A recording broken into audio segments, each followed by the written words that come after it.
Cairo থেকে 120 kilo দূরে ফাইউম নামে একটা জেলা আছে। ওই জেলায় বহাইরা কারুন, কারণের সব সম্পত্তি আল্লাহ জামিনে দাবিয়ে দিয়েছে। হাঁটু পর্যন্ত দেবে যায়, সে ভেবেছে আমি বেঁচে যাব। কোমর পর্যন্ত দেবে গিয়েছে, বেঁচে যাব। গলা পর্যন্ত যখন দেবে গিয়েছে আর বাঁচার সুযোগ নাই। কারণ কয় মুসা, সব সম্পত্তি তোরে আর তোর আল্লাহরে দিয়ে দিলাম, আমারে বাঁচা, আমারে বাঁচা। আমি তওবা করলাম। তখন কি তওবার সময় আছে? কথা কন। বাদাল গারগারা, মালাকুল মাউত যখন দেখে ফেলবেন তখন তওবার সুযোগ আছে। ফেরাউনেরও একই দশা। লোহিত সাগরের পানি খেতে খেতে ফেরাউনের পেটটা যখন এত বড় হয়ে যায়, ফেরাউন হাত তুলে বলে আনা মিনাল মুসলিমিন, আমি মুসলমান। আমি, এটা কোরআনের আয়াত কিন্তু, আনা মিনাল মুসলিমিন। বনি ইসরাইলরা যে আল্লাহর উপর ঈমান এনেছে, আমিও ফেরাউন সেই আল্লাহর গোলাম।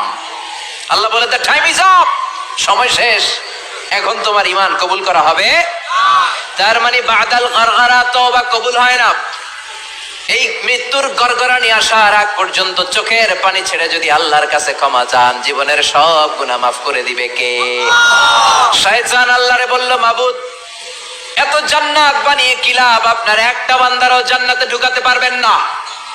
আমারে বানিয়েছেন জাহান্নামী, আমি আমার সর্বোচ্চ চেষ্টা দিয়ে আপনার সবগুলা বান্দারে জামাতে জাহান্নামে নিয়ে একসাথে ঢুকবো। পারলে জাহান্নাম আরো কয়েকটা বাড়িয়ে বানান। আল্লাহ বললেন কেন কেন? শয়তান বলে লা আকুদান্না লাহুম সিরাতাকাল মুস্তাকিম, সিরাতাকাল মুস্তাকিম। আপনার বান্দা জামাতে নামাজ পড়ে যেতে চাইবে, ওখান থেকে ধোকার ওয়াসওয়াসা দিয়ে আমি গানের কনসার্টে নিয়ে যাব। তাফসীর মাহফিলে কোরআন শুনতে যেতে চাইবে, ধোকা দিয়ে আমি মদের আড্ডাখানায় নিয়ে যাব। ওয়ালা তাজিদু আকসারহুম শাকিরিন, একটারেও জান্নাতে ঢুকাতে পারবেন না। চ্যালেঞ্জ দিলাম। আল্লাহ বলল, শয়তান তুই আমারে চ্যালেঞ্জ দেস? আমি তো সব রাজার বড় রাজা, মহারাজা। আমার সাথে তো কেউ চ্যালেঞ্জ দিয়ে টিকতে পারে না। চিল্লা এখন ঠিক কিনা? শয়তান তুই চ্যালেঞ্জ দিলি, আমিও তোর চ্যালেঞ্জ দিলাম। ওয়া ইজ্জতি ওয়া জালালি ওয়া ইরতিফাই মাকানি, আমার ইজ্জতের কসম, আমার জালালিয়াতের কসম, আমার মহানত্বের কসম, আমার ক্ষমতা আর দাপটের কসম, আজীবন আমার বান্দা গুনাহ করবে, পাপ করবে, অন্যায় করবে, কোন এক তাফসীর মাহফিলে এসে চোখের পানি ছেড়ে যখন ক্ষমা চাইবে, আমি জীবনের সব গুনাহ মাফ করে দেব। আমি আমার বান্দার জীবনের সব গুনাহ মাফ করে দিয়ে জান্নাতে ঢুকায় দেব। তখন তুই কি করবি? লাগফিরান্না লাহুম মা দামু ইস্তাগফিরুনি, যতক্ষণ আমার বান্দা আমার কাছে ক্ষমা চাইবে, আমি আমার বান্দার জীবনের সব গুনাহ মাফ করে দেব। সুবহানাল্লাহ পড়েন। এজন্য রব্বুল আলামিন বলেন, ইয়া আইয়ুহাল্লাযীনা আমানু তুবু ইলাল্লাহি তাওবাতান নাসুহা, তওবার মতো তওবা করো। তওবার মতো তওবা করলে যত বড় অন্যায় হোক, পাপ হোক, গুনাহ হোক, সব গুনাহ মাফ করে দিতে পারে কে? সাইয়েদনা আদম আলাইহিস সালাম ভুল করলেন, শত শত বছর কাঁদলেন। আল্লাহ বললেন, ও আদম, কিছু বাক্য তোমারে শিখিয়ে দে, এই বাক্য দিয়ে তুমি আমার কাছে তওবা করো, তোমার তওবা কবুল করে নেব। সাইয়েদনা আদম বললেন রব্বানা, পড়েন রব্বানা যালামনা আনফুসানা ওয়া ইল্লাম তাগফির লানা ওয়া তারহামনা লানাকুনান্না মিনাল খাসিরিন। ও আল্লাহ, আমি জুলুম করেছি নফসের উপর, ভুল করেছি, অন্যায় করেছি, অপরাধ করেছি। আপনি যদি ক্ষমা না করেন আমি শেষ হয়ে যাব। লানাকুনান্না মিনাল খাসিরিন, আমি ক্ষতিগ্রস্তদের মধ্যে শামিল হয়ে যাব। ঠিক কি না? এই আয়াত দিয়ে, এই দোয়া দিয়ে যখন সাইয়েদনা আদম তাওবা করলেন, মুহূর্তেই তাওবা কবুল করে নিয়েছে কে? আল্লাহ। আমরাও যদি পাপ করি, অন্যায় করি, আমাদেরও পাপগুলো মোচন করার একজন আছে না নাই? তিনি গাফিরিয যাম কাবিলিত তাওব, ওনার কাজই হচ্ছে গুনাহ মাফ করা। শয়তানের কাজ ওয়াসওয়াসা দেওয়া, আমাদের কাজ পাপ করা, ওনার কাজ মাফ করা। আল্লাহ ডেকে বলে, গোলাম, তোরা যদি পাপ না করতি আর বারবার মাফ না চাইতি, তাহলে তোদেরকে ধ্বংস করে দিয়ে জমিনের বুকে এমন একটা জাতি আমি বানাতাম যারা পাপ করতো আর মাফ চাইতো, আর আমি মাফ করতাম। সুবহানাল্লাহ পড়েন। মাফ করতে আল্লাহর বড্ড ভাল লাগে, চোখের পানি দেখতে আল্লাহর বড্ড ভাল লাগে। কায়মনো বাক্যে কেউ দোয়া করছে, এই দৃশ্য দেখতে আল্লাহর ভালো লাগে। চিল্লায় বলেন সুবহানাল্লাহ। এজন্য পাপ আমাদের যত বড় হোক, আমাদের জন্য মাফ আছে না নাই? দুইটা সময়ে তাওবা কবুল হয় না। এক নাম্বার হলো বাদাল গারগারা, মালাকুল মাউতকে দেখে ফেলেছেন, রূহ ধরে টান দিবে, তখন তওবা করলে কবুল হবে।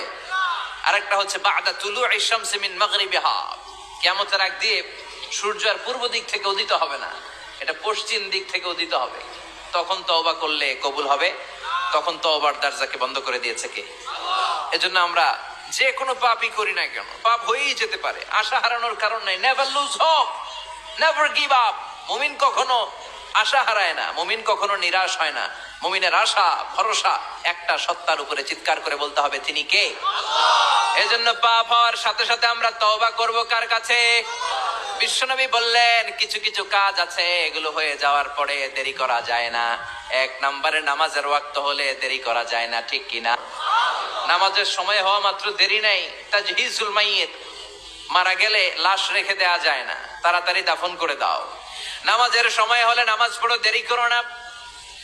মানুষ মারা গেলে দাফন করতে দেরি করো না। বান্দা যদি পাপ করে ফেলে তওবা করতে দেরি করো।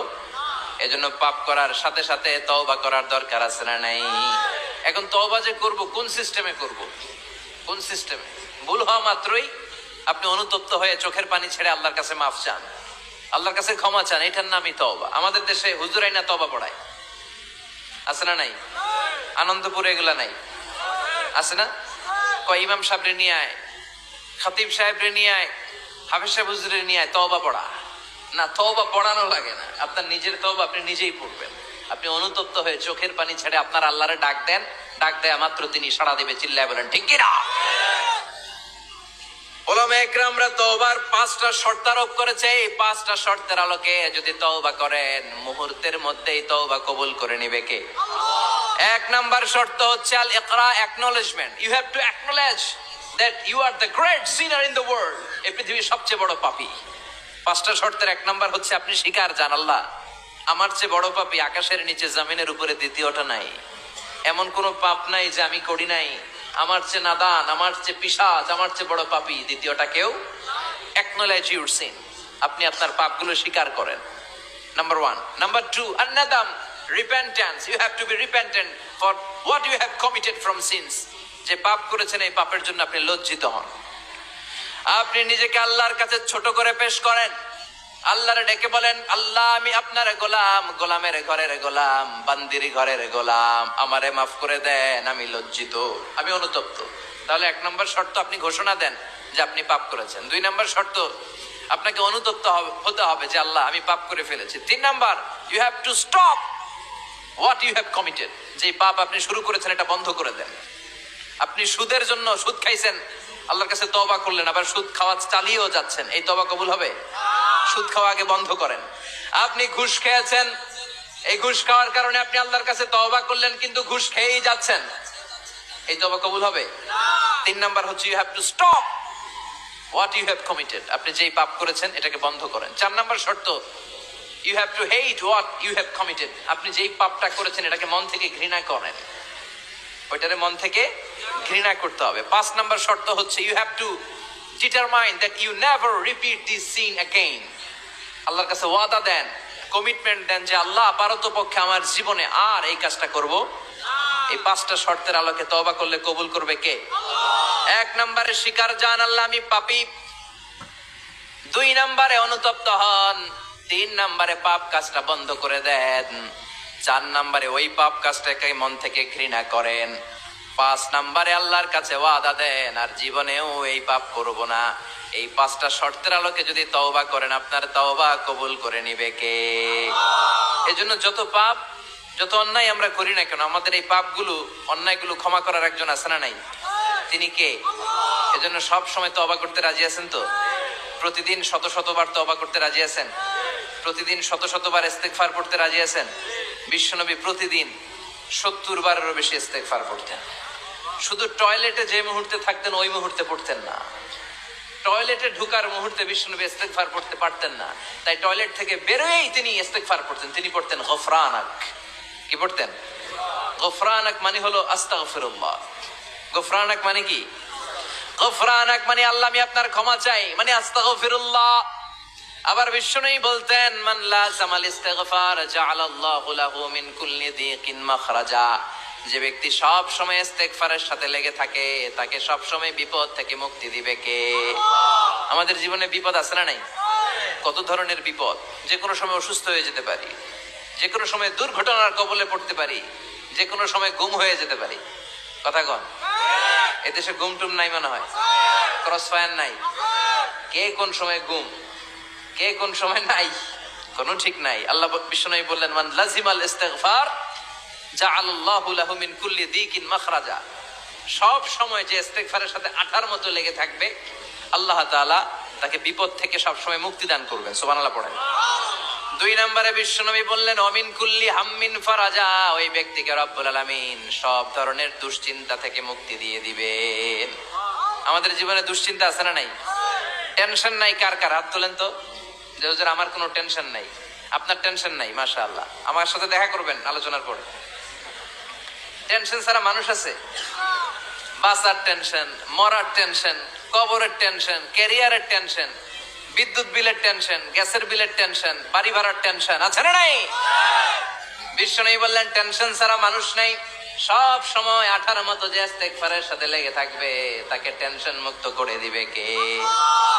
3 নাম্বার, ওয়ারযুকহু মিন হাইসু লা ইয়াহতাসিব। এমন জায়গা থেকে আল্লাহ তাআলা রিজিকের ব্যবস্থা করে দিবেন, সে কল্পনাও করতে পারবে না।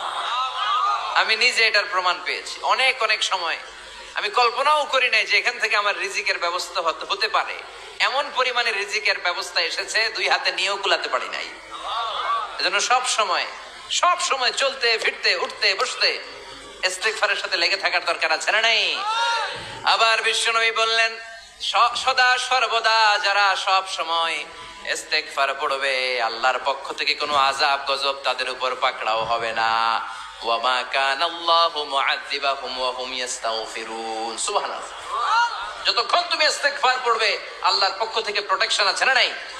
তাহলে 4টা জিনিস পেলেন। 1 নম্বরে, বিপদ থেকে মুক্তি দিবে কে? টেনশন মুক্ত করে দিবে কে? রিজিকের ব্যবস্থা করে দিবে কে? আল্লাহর আযাব আর গজব থেকে আপনার হেফাজতে রাখবে কে? ইস্তিগফার পড়ার 5 নম্বর ফজিলত হচ্ছে, সব সময় ইস্তিগফার পড়লে আপনি মুস্তাজাবুদ দাওয়া হয়ে যাবেন। কি হয়ে যাবেন? মানে দোয়া করলেই কবুল করবে কে? মুস্তাজাবুদ দাওয়া, এই টার্মিনোলজি, এই পরিভাষাটাকে আজকে প্রথম শুনলেন? খেয়াল রাখবেন, মুস্তাজাবুদ দাওয়া মানে এমন ব্যক্তি, যেই ব্যক্তি দোয়া করতে দেরি কিন্তু দোয়া কবুল হতে দেরি হয়। হাত তুলে দোয়া করতে দেরি, মুহূর্তে দোয়া কবুল করে নেয় কে? আপনি যদি সব সময় ইস্তিগফারের আমলটা করেন, আপনারে মুস্তাজাবুদ দাওয়া বানিয়ে ফেলবে কে?